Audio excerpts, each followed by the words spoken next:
Ja, guten Morgen. Zurück aus der Ferien.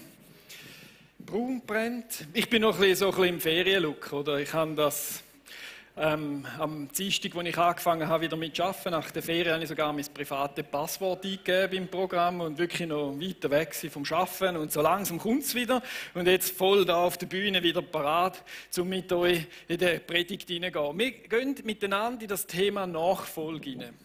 Nachfolge, das ist so ein Allerweltsthema, das in der ganzen Bibel irgendwo immer wieder aufleuchtet. Und heute schauen wir das ein Stück weit miteinander an. Und ich merke, weißt, wenn ich so Ferien habe, hänge ich ein bisschen zurück, liege auf meinem Sofa und habe manchmal so richtig das Gefühl, ich sei mit euch in der Ferien gewesen. Ja, weil ich weiss genau, wo ihr seid. WhatsApp-Status macht es nämlich möglich, oder? Da sitze ich auf dem Sofa daheim und weiss, der eine hat das Gelbhorn bestiegen. Ich denke, ja, da muss ich mal dank Google, weiss ich jetzt auch, wo der Berg ist in der Schweiz, oder? Dann habe ich das Gefühl, ich sei wirklich mit Tilges am Klöntalersee gewesen, oder? All die Fotos bestaunt und so weiter. Aber natürlich auch am Winzerfest mit Joni Steffi habe ich gedacht, ja, das ist jetzt, sieht noch gut aus, noch gar noch ein Video drin und so. Und das ist cool, ich folge euch. He? Also, wenn ihr einen Status postet, dann kann es also sein, dass ihr in einer Predigt einmal vorkommt, oder? Die eine Familie habe ich zum Beispiel in Israel getroffen. Also ich bin ja nicht der, aber sie, oder? Ich habe die Fotos angeschaut. Den 1. August-Rede von Max habe ich gelesen, oder? Also wirklich, ich folge euch. Das könnt ihr euch, ich weiss schon, wo meine Schäfli sind, oder? So ein bisschen, das muss man doch auch sagen, oder? Aber eigentlich folge ich euch nicht wirklich. Weißt, ich habe keinen Schritt auf das Gelbhorn raufgemacht. Ich habe keinen einzigen Schwumm gemacht im Klöntalersee. Also wir sind im Tessin gewesen, oder? Also dort habe ich schon ein bisschen geschwommen, aber ich bin eigentlich nicht dabei gewesen. Ich folge euch, aber ich folge euch auch nicht wirklich so richtig. Auch wenn ich weiss, was ihr für Dessert habt oder sonst gegessen habt. Ich habe nicht probiert. Ich bin nicht dabei gewesen. Ich finde es zwar cool, oder? Ich hätte mir etwas das gleiche Menü bestellt, wenn ich einmal die Fleischstücke sehe oder so. Aber ich folge euch nicht wirklich. Und das ist modern in der heutigen Zeit. Man folgt, aber man folgt nicht wirklich. Und Nachfolge geht ein bisschen in diese Richtung, oder? Und das Problem ist eigentlich, oder der Trend ist eigentlich nichts Neues. Der hat es schon gegeben vor 2000 Jahren. Wo Jesus schon über die Welt, in Israel herumgewandert ist, hat er gemerkt, die folgen mir und sie folgen mir eben gleich nicht. Oder nur so halb. Sie stimmen quasi dem zu, was ich so sage, aber sie machen es nicht. Und irgendwann hat ihn das so genervt, oder ich nehme an, dass das eine genervte Aussage ist, die dann Jesus macht, wo er dann halt sagt, was nennt ihr mich Herr, Herr, und tut nicht, was ich euch sage? Und das ist so eine krasse Aussage, oder ich sage jetzt eine sehr konkrete, vielleicht schon fast ein bisschen radikale Aussage, oder? Du kannst doch nicht sagen, sagst mein Jünger und machst nicht, was ich sage. Und wenn man das schweizerdeutsche Wort Nachfolge, oder das Folgen, ich folge, dann hat das eben nicht nur ein Nachlaufen damit zu tun, sondern im Schweizerdeutschen habe ich immer meiner Mami folgen, oder? Also machen, was sie sagt. Und was nützt dir das, wenn du der Chef bist, der Joni, Steffi, oder? Die sagen mir, ja Elias, wir machen das so und so und so und so und ich, mache ich doch nicht. Was nützt dir denn das, der Chef zu sein? Wenn ich sage, oh Joni, du bist so ein guter Chef, Steffi, du bist die beste Chefin, die ich kenne, oder? Aber ich mache nicht, was sie sagen. Oder vielleicht hast du ja Leute, die du leitest und die sagen, boah, super Idee, das ist jetzt wieder eine gute Idee, das ist eine super Strategie und keiner hält sich dran. Nützt dir nichts, Chef zu sein, wenn die Leute nicht dir nachfolgen. Wenn die Leute nicht folgen dem, was du sagst, was du vorschlägst. Und darum könnte man doch schon irgendwie, finde ich es manchmal ein bisschen schwierig, oder? Wenn Leute sagen, ich kenne Jesus Christus, ich folge ihm nach, er ist der Sohn Gottes. Und tragen den Menschen ihre Verfehlungen an. Und zahlen die dann sogar heim. Verstehen Sie, was ich meine? Oder? Du wirst verletzt oder kommst etwas über und du zahlst es zurück. Du sagst aber, ich bin ein Christ, ich bin Jesus Nachfolger. Und was sagt denn Jesus? Vergebt, wenn ihr etwas gegen jemanden habt. Das sind klare Worte von Jesus. Oder wie kann das sein, wenn Menschen sich ärgern, wenn ihren Ruf kaputt geht und sind betrübt, oh nein, was denken sie echt und ui und oh und so, wenn doch Jesus sagt, segnet, die euch fluchen. Wie kann jemand sagen, ich bin ein Christ, ich kenne Jesus, wenn er Streit hat, in seinem Umfeld oder in der Familie und den noch schürt? Wenn doch Jesus sagt, liebe deinen Nächsten wie dich selber. Oder wie kann es sein, dass wir armen Menschen nicht helfen, wenn wir sagen, ich bin Christ? Wenn doch Jesus Christus sagt, hey, sind barmherzig. Sind barmherzig, wie euer Vater im Himmel barmherzig war. Mit euch. Mit dir. Wie kann man sagen, ich bin Christ? Ich folge Jesus nach. Und ich betrüge und hintergehe andere Menschen. Wenn doch eben Jesus auch wieder sagt, liebe deinen Nächsten wie dich selber. Also Nachfolge ist es, ja, gell, nicht so ein einfaches Thema. Und die Liste, die wird sich im Fall beliebig erweitern lassen, mit den Sachen, die Jesus gesagt hat. Wo man muss sagen, hey, da müssen wir her schauen. Herr, und nicht tun, was er sagt zu uns. Jesus ruft uns auf, ihm nachzufolgen, mit Taten. Nicht nur mit Zustimmung und denken, das ist jetzt ein guter Dessert, das ist jetzt eine gute Aussage. Sondern er ruft uns auf, um ihm nachfolgen mit Taten von der Liebe und von der Barmherzigkeit in unserem Umfeld herum. Und natürlich, oder, die Worte Jesus, die müssen wir konkret prüfen, auf den Kontext, auf die Auslegung, dann müssen wir schauen, was bedeutet das noch in der heutigen Zeit und so weiter, oder? Aber du kannst auslegen und schauen und prüfen und machen, wie du willst. Liebe deinen Nächsten wie dich selbst, gilt heute noch genau gleich wie vor 2000 Jahren. Wie an dem Tag, wo es Jesus gesagt hat. Und dann nicht so ein Beiklausel-Ding, so, ja, nur wenn er auch lieb ist zu dir.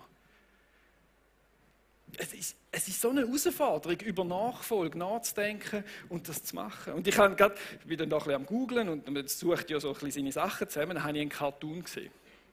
Da sitzt Jesus so, halt wirklich so, weißt, leuchtend auf einem Stein und sagt, liebe deinen Nächsten wie dich selbst. Dann hockt einer dran, einen anderen, oder? So, und sagt, ja, und was ist, wenn es ein Asylant ist? Oder wenn er schwul ist? Und dann das nächste, was Jesus sagt, hast du etwas mit den Ohren? Versteht ihr? Es ist wirklich krass, wenn man das ausleben will. Und wenn man die Liste sich auf sich einwirken lässt. Ihr wisst, all meine Predigten gehen ja durch den Filter von meiner Frau. Also ich tue sie korrigiert die Predigt, also korrigiere im Sinne von Rechtschreibung und so weiter. Und manchmal gibt sie dann schon noch einen Tipp und so. Und sie hätten schon gemeint, es könnte ja sein, wenn ich das dann so sage mit dieser Liste, dass da einige vielleicht Druck und so oder den Laden schon ein bisschen quergestellt haben, oder? Weil ja, ist schon eine dicke Post, oder? Und ich will mich auch für das entschuldigen. Ich will eigentlich keinen Druck bei dir auslösen. Oh, jetzt muss ich noch mehr und Leistung. Aber gleich eine gewisse, so die Spannung aufzubauen. Und ich sage euch, es kommt nach der Predigt, also Ende der Predigt auch wieder besser. Aber vorher kommt es noch ein bisschen schlimmer. Weil Folgen, haben wir eben gesagt, ist ja das. Also ich will ja nicht den Finger immer, oder? Aber so, das Folgen heisst, das tun, was Jesus sagt. Und das andere ist das Nachfolgen. Also das ist das, ich laufe hinten rein. Ich folge jemandem. Nachfolgen. Ich folge jemandem. Kann ich dann sagen, wenn jemand sagt, ich folge Jesus Christus, wie kann das sein, dass er dann seinen eigenen Weg geht? Ich weiß, jetzt wird mein Eis langsam dünn. Oder so mit all diesen Aussagen und so. Aber wie kann das sein, dass jemand sagt, ich folge Jesus und seinen eigenen Weg geht? Oder nicht einmal Gott mit einbezieht in seine Entscheidungen? Was er soll tun oder nicht? Jetzt wird es wirklich langsam heikel, oder? Aber wer kann sagen, ich folge nach Jesus Christus und bestimmt die eigene Richtung? Und ich glaube, das ist der Punkt, oder? Sich selbst zu verleugnen, die Wahl abzugeben von der Richtung, von seinem Leben, von seinem Weg, wo man geht, wo Jesus ein Stück weit meint, wo er in Matthäus 16 sagt, will mir jemand nachfolgen, der verleugne sich selbst, nehme sein Kreuz auf sich und folge mir.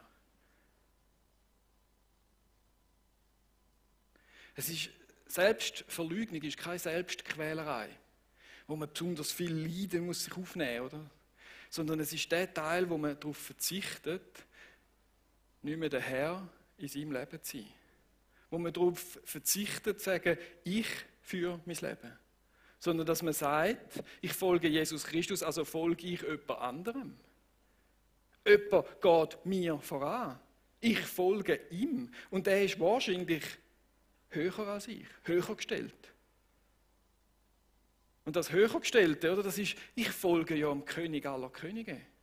Ich folge am Herr der Welt. Er hat ja den Anspruch gehabt, zu sagen, wir preisen ihn, wir beten ihn an. Er ist König aller Könige, hoch, hoch erhoben. Heißt konkret, er sagt auch, wo es durchgeht. Ich habe gestern Abend Narnia geschaut, so die ersten Dinge, oder? Und der Aslan, wo der Loi dann quasi führen kommt zuerst mal und alle gehen auf die Knie. Oder? Das ist so ein Kinderfilm ein bisschen, aber das ist genau das. Jedes Knie wird sich eines Tages beugen vor Jesus Christus, wenn er da auf der Kugel oder am anderen Ort wieder kommt. Dann ist er der Herr. Und das können wir jetzt schon ausleben. Indem, dass wir als Christen sagen, ja Jesus, ich folge dir, du hast den Einfluss. Nachfolge heisst, an andere vorausgehen lassen. Jesus Christus vorausgehen lassen. Ja, ich weiss, er ist überhaupt nicht im Trend heutzutage.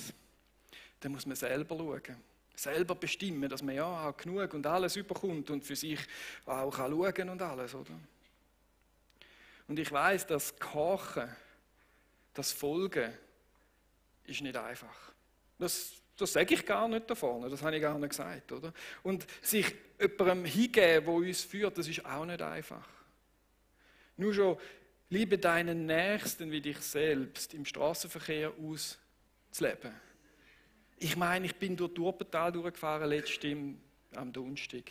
Da fährt man so einen blöd vorne rein. Liebe deinen Nächsten wie dich selbst. Auch der da vorne. Auch der da vorne. Er war gar nicht lieb mit mir. Und da ist es so, es ist ein Kampf. Es ist eine Schwierigkeit, es ist eine Herausforderung, diesen Weg zu gehen. Und darum reden wir ja nicht nur von Folgen, sondern es heisst auch Nachfolgen. Ich mache jetzt da ein kleines Wortspiel, Nachfolgen. Weil, wenn wir das so machen, nur auf der moralischen Schiene, im Sinne, du sollst mehr so, du sollst mehr so, du sollst mehr so, dann brauchen wir so viel Hilfe, um das umzuziehen, durchzuziehen, das im Leben können umzusetzen. Und Jesus Christus gibt uns die Hilfe. Sie kommt aus seiner Nähe raus. Nähe folgen.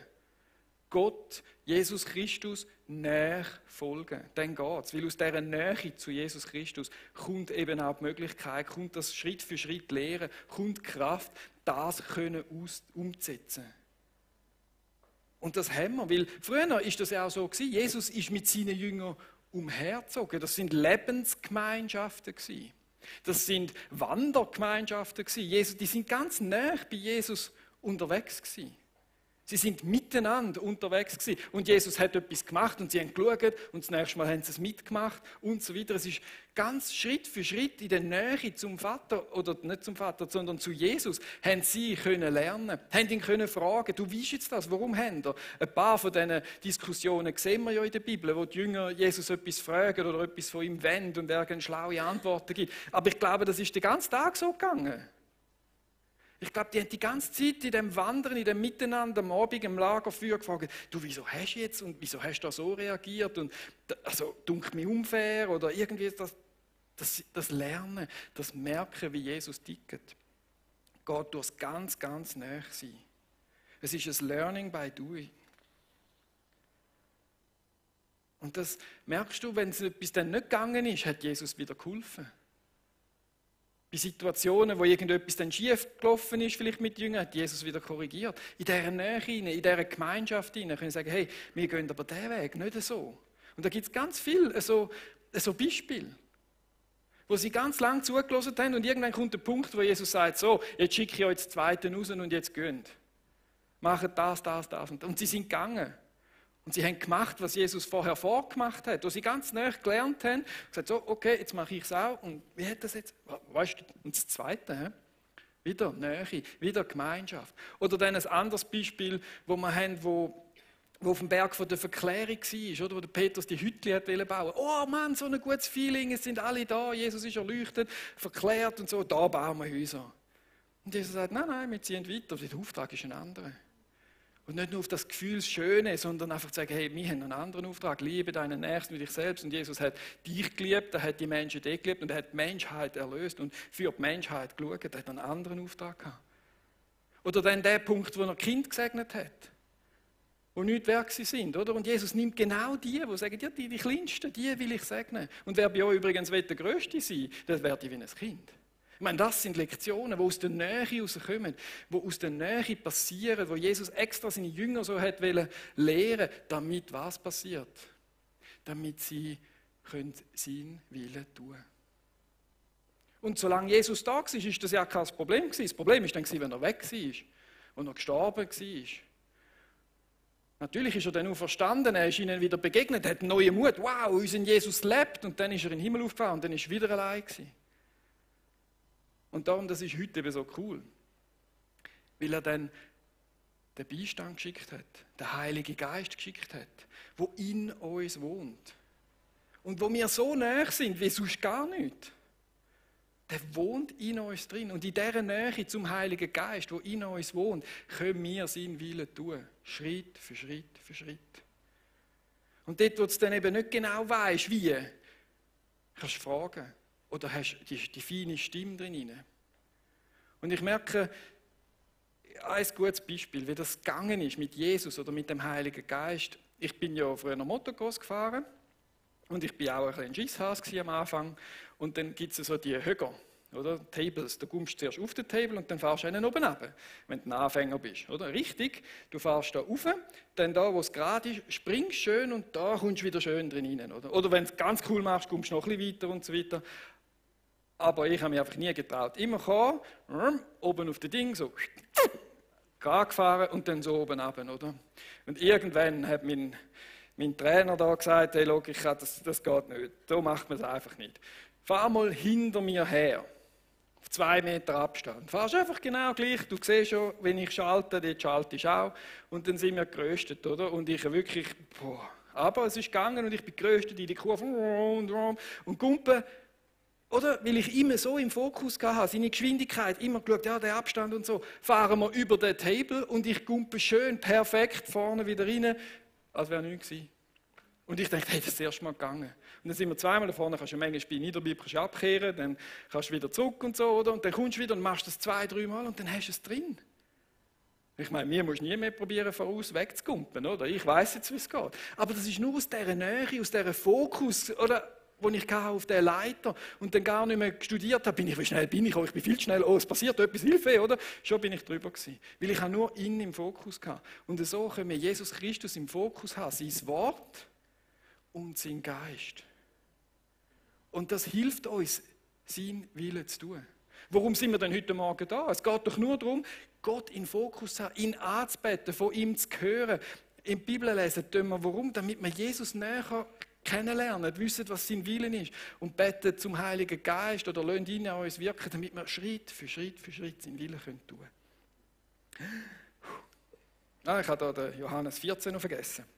Der Beistand aber, der Heilige Geist, den der Vater senden wird, in meinem Namen, der wird euch alles lehren und euch an alles erinnern, was ich euch gesagt habe. Und das ist so cool. Es ist ein Beistand auf unserem Weg im Verkehr rein, wenn du dich aufregst. Und so, by the way, wer sich nicht aufregt im Verkehr, der achtet zu wenig auf den Verkehr. Ist einfach klar, oder? Also du fährst, du regst dich auf und in dem Moment hast du den Beistand. Hey Elias, cool down, musst ihn jetzt nicht auch noch überholen, easy. Das ist der Weg, wo wir miteinander gehen wollen. Und genau so, in dieser Nähe zum Heiligen Geist und zu dem, dass wir den Willen tun, Schritt für Schritt, machen wir die Erde zu einem besseren Ort. Machen wir unsere Familie zu einem besseren Ort. Machen wir unsere Firma zu einem besseren Ort. Machen wir die Kirche zu einem besseren Ort. Wir bauen das Reich Gottes in all unserem Ding hinein. Durch das, dass wir mit Jesus Christus den Weg gehen und ihm nachfolgen. Und auf ihn hören. Und es ist die feine Stimme. Es ist die feine Stimme. Los auf sie. Gib ihr eine Chance. Es ist die sanfte Stimme vom Heiligen Geist, die sagt, hey, das geht so nicht. Komm, wir gehen miteinander einen anderen Weg. Es ist die Stimme. Und schau, wir haben die Wahl, welcher Stimme wir folgen wollen. Du hast die Stimme in dir drin. Es ist eine Übung, das ein Stück weit zu hören, ein bisschen zu wissen, ein bisschen abzuschätzen. Aber wir haben die Wahl. Und apropos Wahl. Der Jona hat gesagt, also nein, das hat er nicht gesagt, aber das können wir so sagen. Wenn Gott dir seinen Weg zeigt, gibt es immer ein Schiff, das in die andere Richtung fährt. Ein Gruß vom Jona. Oder Gott zeigt dir durch die feine Stimme, zeigt er dir, wo es durchgeht. Aber wir haben die Wahl. Und der Jona weiß, von was er redet. Die falsche Wahl zu treffen. Es gibt immer auch ein Schiff, das in die andere Richtung geht.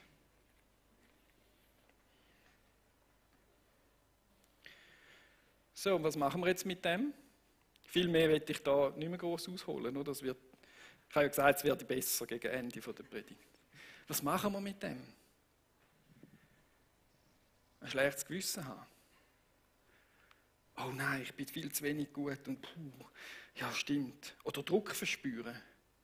Ich habe die Hälfte von meinem Leben, mindestens im christlichen Kuchen, habe ich Druck verspürt. Ich dachte, ich bin zu wenig gut, ich muss mir noch so viel mehr Mühe geben. Aber ich möchte euch sagen, hören wir auf den Heiligen Geist. Hören wir auf die feine Stimme und wählen richtig. Wählen wir nicht die Wahl, sondern wählen richtig die feine Stimme und gehen Schritt für Schritt dort weiter. Lassen uns nicht ablenken und lassen wir uns schon gar nicht anklagen. Weil Gott ist nicht der anklagt. Jetzt hast du schon wieder, du, nein, das schaffst du ja nie, jetzt komm, nimm dir mal Mühe und so. Sondern er ist der motivierende Gott. So wie es Steffi würde sagen, er cheert uns an auf dem guten Weg, oder?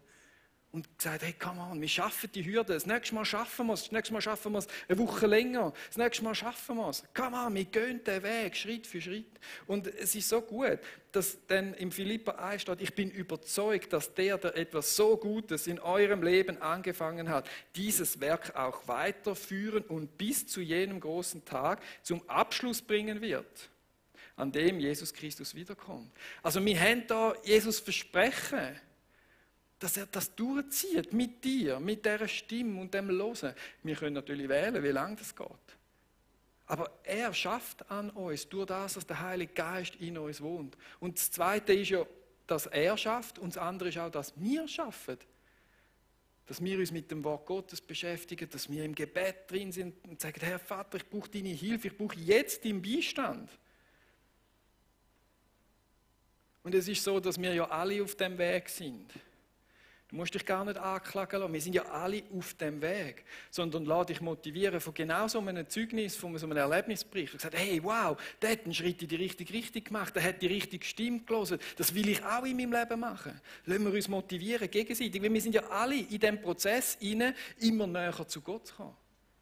Zu forschen in der Bibel, zu hören in der stillen Zeit oder eine Ruhe haben und dort auf die Stimme zu hören. Oder auf der anderen Seite sind wir alle dran, immer wieder Gottes Willen zu tun.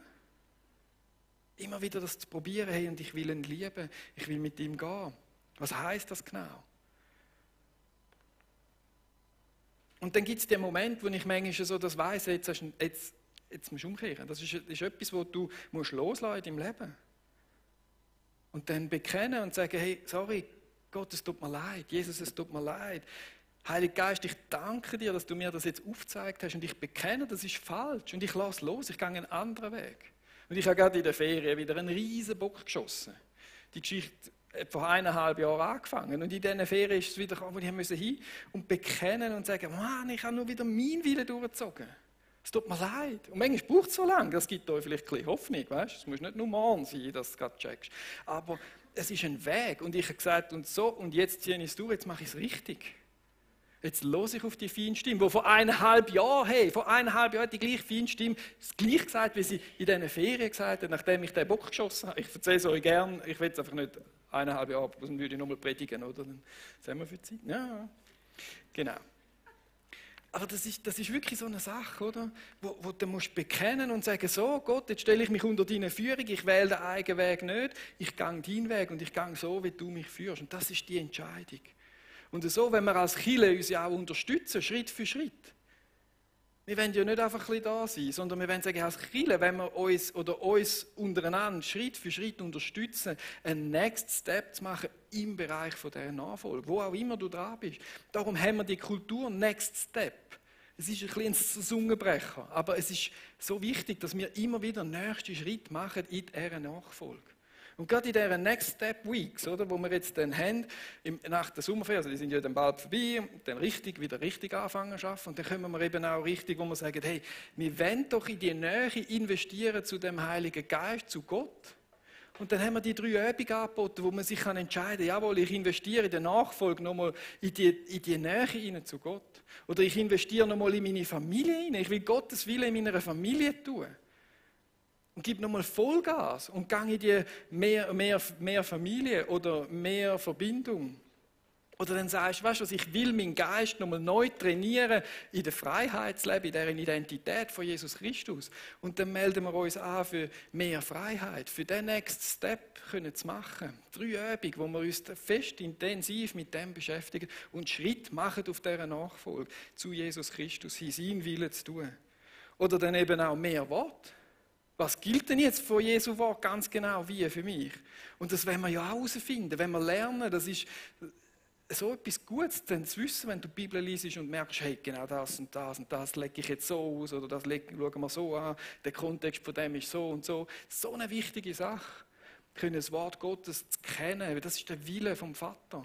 Und auf der anderen Seite den Heiligen Geist zu hören und dann können, wow, ich meine, das ist Nachfolge. Und das möchten wir uns als Kirche drin hineinbegeben, in die Next Steps hinein. Jetzt muss ich schauen, ich will nicht einen vergessen. Verbindung, Freiheit. Wir bewegen, genau, da haben wir den noch. Und das ist auch so eine sensationelle Sache. Da lernst du dich persönlich kennen, was Gott in dich hineingelegt hat. Und du lernst andere zu motivieren, mitzukommen auf diesen Weg, zu leiten, anzuführen. Und zwar so, wie Jesus würde leiten. Leading like Jesus. Und das ist so etwas Schönes. Und da wollen wir uns als Kirche, kann sich jeder, der will, kann sich anmelden und da drin hineinkommen und sagen, da will ich einen nächsten Schritt machen, da will ich wachsen in der Nachfolge, da will ich weitergehen. Und für das haben wir uns als Kirche entschieden. Habt ihr euch entschieden?